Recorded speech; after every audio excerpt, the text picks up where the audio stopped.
يا جماعة أنا متأكدة إن الطبق ده هيبقى أساسي على سفرة شم النسيم.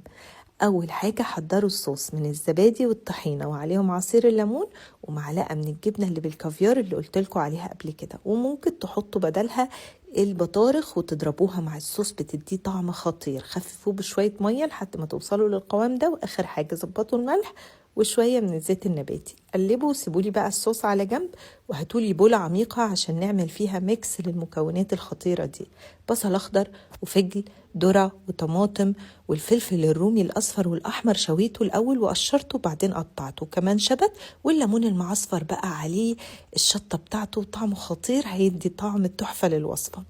آخر حاجة الرنجة المخلية، وقطعوها حتت كبيرة كده عشان تبقى طعمها باين، وقلبوا كل المكونات دي. وفي طبق التقديم بقى حطوا شوية من الصوص الأول تحت عشان نثبت عليه المكونات ويبقى الطعم واصل لكل حتة في الطبق.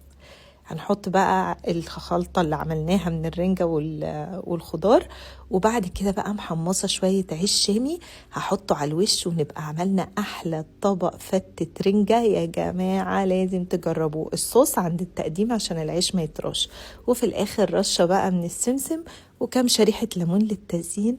بجد جربوها وهتدعوا لي. بس كده.